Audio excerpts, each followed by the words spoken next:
Olá, tudo bem? Voltamos à nossa lição do livro de Marcos. E agora vamos estudar a lição de segunda-feira. A segunda chance.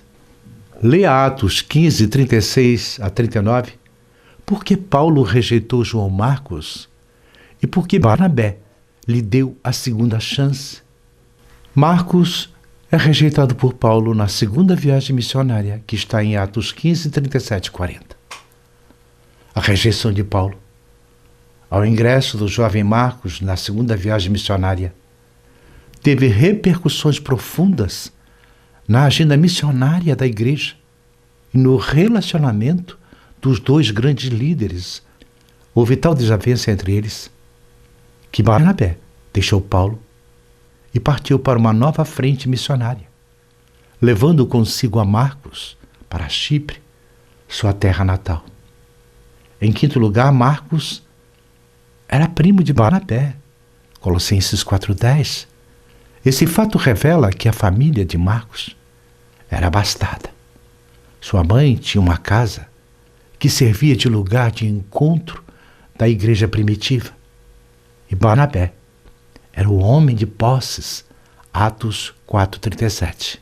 Isso também lança uma luz sobre o fato de que Barnabé, além de sua característica de consolador, não desamparou a Marcos quando este foi barrado por Paulo no seu intento de participar da segunda viagem missionária.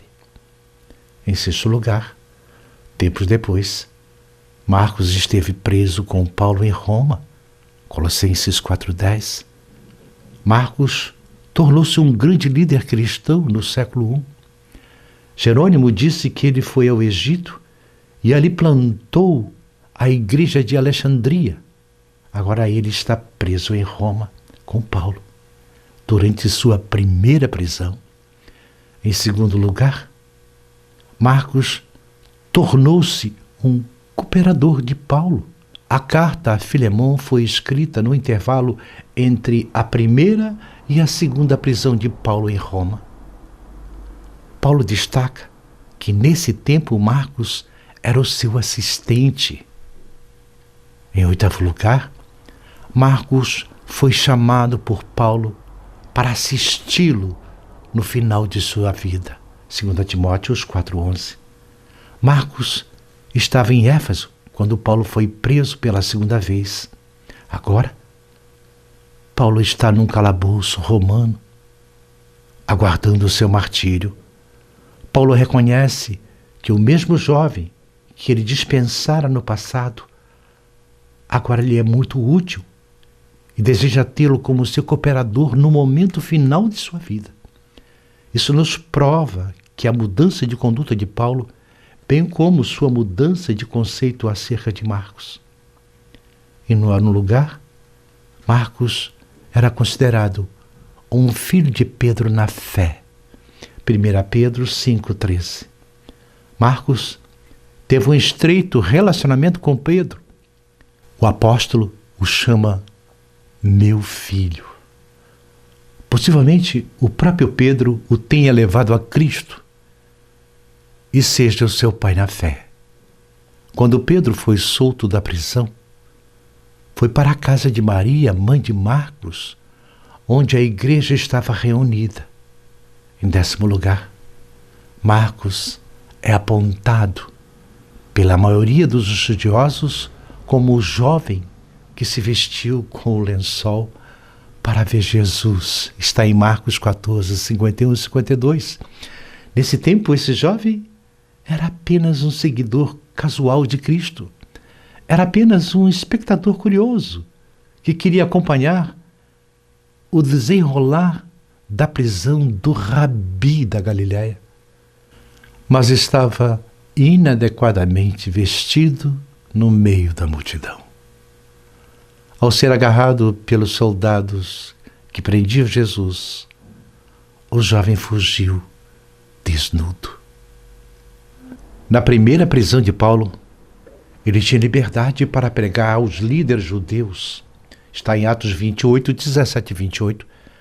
bem como a todas as pessoas que o procuravam. Atos 28, 30 e 31. Inclusive a própria guarda pretoriana, Filipenses 1, 13 e 4, 22. Depois dessa primeira prisão, Paulo foi solto. Mas Nero, no ano 64 depois de Cristo, Nero pôs fogo em Roma e colocou a culpa nos cristãos.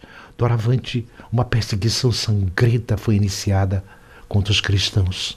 Os cristãos foram queimados vivos, enrolados em peles de animais, para os cães morderem, pisoteados por touros, devorados por leões esfomeados e passados a fio de espada. Nesse tempo terrível de perseguição, Paulo foi novamente preso. Está em Tito 3,12. Transferido para Roma, Paulo foi colocado numa masmorra, no calabouço Marmetine, no centro de Roma, perto do Fórum. Nesse tempo, Marcos não estava em Roma, visto que Paulo pede para Timóteo, para trazê-lo consigo. 2 Timóteo 4,11. Bem, não se esqueça, amanhã nós temos a lição de terça-feira, o mensageiro. Nós temos coisas importantes a aprender.